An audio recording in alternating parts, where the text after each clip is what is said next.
నమస్కారం. అకస్మాత్తుగా ప్రపంచ భౌగోళిక రాజకీయాలను అలాగే గ్లోబల్ ఎకానమీ ముఖచిత్రాన్ని పూర్తిగా మార్చేస్తున్న ఒక బ్రేకింగ్ న్యూస్ గురించి మనం ఇప్పుడు మాట్లాడుకోబోతున్నాం. అదే అమెరికా ఇరాన్ ముసాయిదా ఒప్పందం. ఎన్నో ఏళ్లుగా ఉద్రిక్తంగా ఉన్న ఈ రెండు దేశాల మధ్య శాంతి వాతావరణం నెలకొంటుందన్న వార్త నిజంగా ఒక పెద్ద సంచలనం. అసలు ఈ అంశంలోకి మనం లోతుగా వెళ్దాం. బ్రిటన్ ప్రధాని కీర్ స్టార్మర్ అన్న మాటల్లోకసారి గమనిస్తే ఇది అత్యంత కీలకమైన పరిణామమని ఆయన అన్నారు. ఖచ్చితంగా ఇది చాలా పెద్ద విషయం. ఎందుకంటే ఒక దీర్ఘకాలిక యుద్ధానికి ముగింపు పలకడం అంటే దాని ప్రభావం కేవలం ఆ రెండు దేశాల మీదే కాదు, ప్రపంచ ఆర్థిక వ్యవస్థపై కూడా చాలా బలంగా పడుతుంది. ఈ సంక్లిష్టమైన పరిస్థితిని మనం ఒక క్రమ పద్ధతిలో అర్థం చేసుకునే ప్రయత్నం చేద్దాం. మన ముందున్న ఎజెండా ఒకసారి చూస్తే, ముందుగా అమెరికా ఇరాన్ ముసాయిదా ఒప్పందం, ఆ తర్వాత హోర్ముజ్ జలసంధి పునఃప్రారంభం, ప్రపంచ ఆర్థిక వ్యవస్థపై దీని ప్రభావం, ఇజ్రాయెల్ వైఖరి, చివరగా మనకు తెలిసినవి తెలియనివి, ఇలా ఒక్కొక్కటిగా చూద్దాం. మొదటి అంశం, అమెరికా ఇరాన్ ముసాయిదా ఒప్పందం. పాకిస్తాన్ మధ్యవర్తిత్వంతో ఊహించని విధంగా తెరపైకొచ్చిన ఈ ఒప్పందం వెనుక అసలు వాస్తవాలేంటో మనమిప్పుడు చూడాలి. ప్రధానమైన విషయం ఏంటంటే, తమ మధ్య ఉన్న శత్రుత్వాలను అధికారికంగా ముగించేందుకు అమెరికా ఇరాన్ రెండూ అంగీకరించాయి. స్విట్జర్లాండ్లో ఈ శుక్రవారం అధికారికంగా సంతకాలు కూడా జరగబోతున్నాయి. అయితే ఇక్కడ ఆసక్తికరమైన విషయం ఏంటంటే, రెండు వైపులా భిన్నమైన వాదనలు వినిపిస్తున్నాయి. ఇరానేమో ఈ ఒప్పందాన్ని తమ విజయంగా చెప్పుకుంటోంది. మరోవైపు చూస్తే, నవంబర్లో జరగబోయే మధ్యంతర ఎన్నికల కంటే ముందుగానే బాగా ఖర్చుతో కూడుకున్న ఈ అప్రసిద్ధ యుద్ధానికి ఎలాగైనా ఒక ముగింపు పలకాలని అమెరికా అధ్యక్షుడు డొనాల్డ్ ట్రంప్ తీవ్రంగా ప్రయత్నిస్తున్నారు.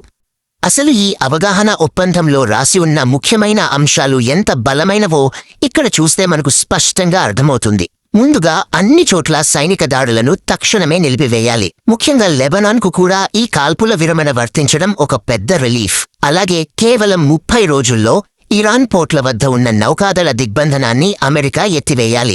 దానికి ప్రతిగా అణువాయుధాలు తయారు చేయబోమని ఇరాన్ ఖచ్చితమైన హామీ ఇచ్చింది. అందుకే ఇన్నేళ్లుగా నలిగిపోతున్న లెబనాన్ నాయకులు సైతం ఈ హింసాత్మక వలయానికి ఎట్టకేలకు శాశ్వత ముగింపు దొరుకుతుందని ఎంతో ఆశాభావం వ్యక్తం చేస్తున్నారు. ఇక రెండవ కీలకమైన అంశం, హోర్ముజ్ జలసంధి పునఃప్రారంభం. అసలు ఈ జలసంధి ఎందుకంత ముఖ్యమంటే, ప్రపంచంలోని 20% చమురు, గ్యాస్ సరఫరా ఈ ఇరుకైన జలమార్గం గుండానే జరుగుతోంది. ఇది మూతపడటం వల్లే గ్లోబల్ మార్కెట్స్ ఇన్ని రోజులు వణకిపోయాయి. అయితే ఒప్పందం కుదిరిన వెంటనే ఇదంతా అకస్మాత్తుగా మామూలైపోదు. రాత్రికి రాత్రే ఇంధనం సరఫరా మొదలైపోదు.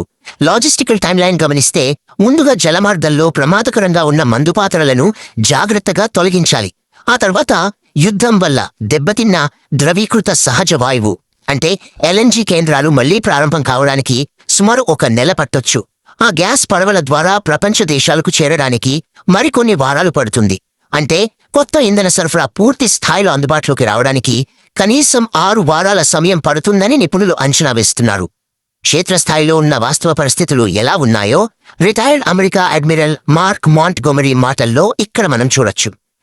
భయం లేకుండా, ఎలాంటి మిలిటరీ ఎస్కాట్ అవసరం లేకుండా వాణిజ్య నౌకలు ప్రయాణించడానికి వీలుగా సముద్రంలో ఉన్న మందుపాత్రలను పూర్తిగా తొలగించడానికి వారాల నుండి నెలల సమయం పట్టవచ్చు అని ఆయన స్పష్టం చేశారు.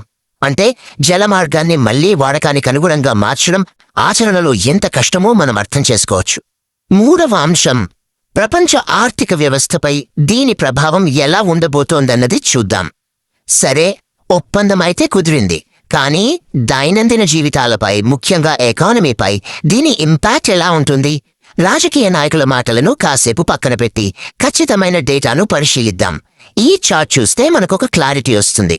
ఒప్పందం ప్రకటించిన వెంటనే బ్రిటన్ న్యాచురల్ గ్యాస్ ధరలు 6% తగ్గాయి. ఇది ఖచ్చితంగా మంచి వార్తే.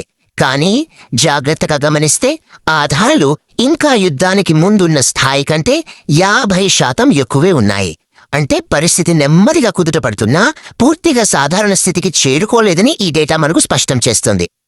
అయినప్పటికీ మార్కెట్లు చాలా వేగంగా పాజిటివ్గా స్పందించాయి. గ్లోబల్ ఎకానమీపై దీని సానుకూల ప్రభావం వెంటనే కనిపించింది. ఆసియా మార్కెట్లు లాభాల్లో దూసుకుపోయాయి. జపాన్ నిక్కీ ఏకంగా 5% పెరిగింది. యూరోపియన్ మార్కెట్లు కూడా 1.7% లాభంతో ఓపెన్ అయ్యాయి. ఫిక్స్డ్ మార్టిగేజ్ రేట్లు కూడా నెమ్మదిగా తగ్గుముఖం పడుతున్నాయి. ముఖ్యంగా ఎరువుల ధరలు తగ్గి గ్లోబల్ ఫుడ్ క్రైసిస్ తప్పుతుందన్న ఆశ పెరిగింది. ద్రవ్యోల్బణం కూడా 4% దాటే అవకాశం లేదని అంచనా వేస్తున్నారు. మొత్తానికి చెప్పాలంటే ఒక సుదీర్ఘమైన ఎనర్జీ షాక్ నుండి ప్రపంచం త్రుటిలో తప్పించుకునే అవకాశం స్పష్టంగా కనిపిస్తోంది. ఇప్పుడు 4వ అంశం గురించి మాట్లాడుకుందాం. అదే ఇజ్రాయెల్ వైఖరి ఒక అనిశ్చితి. ఇంతవరకు అంతా చాలా ఆశాజనకంగా పాజిటివ్గానే అనిపిస్తోంది కదా. కానీ ఈ మొత్తం వ్యవహారంలో ఒక పెద్ద వైల్డ్ కార్డ్ దాగి ఉంది. ఏ శాంతి ఒప్పందమైనా ప్రాంతీయ శక్తుల సహకారం లేకుండా ముందుకు సాగదు. ఇక్కడ అమెరికా మరియు ఇజ్రాయెల్ మధ్య ఉన్న అంతర్గత ఘర్షణను మనం ఖచ్చితంగా గమనించాలి. ఇటీవల లెబనాన్పై ఇజ్రాయెల్ చేసిన దాడులు దాదాపుగా పూర్తి కావస్తున్న ఈ అమెరికా-ఇరాన్ ఒప్పందాన్ని నాశనం చేసే స్థాయికి తీసుకెళ్లాయి. దీనిపై అమెరికా అధ్యక్షుడు ట్రంప్ తీవ్ర అసహనం వ్యక్తం చేశారు. ఇజ్రాయెల్ ప్రధాని బెంజమిన్ నెతన్యాహును చాలా కష్టమైన వ్యక్తి అని ట్రంప్ ఓపెన్గా అనడం వారి మధ్య ఉన్న దౌత్యపరమైన టెన్షన్స్కు అద్దం పడుతోంది. అయితే నాణ్యానికున్న మరోవైపును కూడా మనం తటస్థంగా అర్థం చేసుకోవాలి. ఇజ్రాయెల్ నాయకులు ఈ ఒప్పందాన్ని ఏమాత్రం సపోర్ట్ చేయడం లేదు. వాళ్ళ దృష్టిలో ఇది ఇజ్రాయెల్కు ఒక చెడ్డ ఒప్పందం. ఇజ్రాయెల్ రక్షణ మంత్రి ఇజ్రాయెల్ కార్డ్ స్పష్టం చేసినట్లు తమ సరిహద్దులను రక్షించుకోవడానికి, ఉగ్రవాద స్థావరాలను నిర్మూలించడానికి కాలపరిమితి లేకుండా లెబనాన్, సిరియా మరియు గాజాలో ఇజ్రాయెల్ సైన్యం కొనసాగుతోంది. అంటే తమ జాతీయ భద్రత కోసం ఎవరితోనూ సంబంధం లేకుండా స్వతంత్రంగా వ్యవహరించడానికి వాళ్ళు సిద్ధంగా ఉన్నారని దీని అర్థం. చివరగా 5వ అంశం ముసాయిదా ఒప్పందంలో మనకు తెలిసినవి మరియు తెలియనివి. అసలు ఈ శాంతి ముసాయిదా అనేది ఎంత పెరుసైనదో తెలుసుకోవాలంటే మిగిలి ఉన్న ఈ ప్రశ్నలను మనం ఒక్కసారి బేరీజ్ వేసుకోవాలి. ఇక్కడున్న స్పష్టమైన విభజనను గమనించండి. ఒకవైపు ఎడమ భాగంలో మనకు ఖచ్చితంగా తెలిసినవి ఉన్నాయి. అవేంటంటే శుక్రవారం సంతకాలు జరగడం, జలసంధి తెరుస్తామన్న హామీ, సైనిక దాడుల నిలిపివేత. ఇవన్నీ వినడానికి చాలా బావున్నాయి. కానీ కుడివైపున్న మనకు తెలియని అంశాలే ఇక్కడ అసలైన అడ్డంకులు. అసలు ఇజ్రాయెల్, హెజ్బొల్లా ఈ ఒప్పందాన్ని పాటిస్తాయా?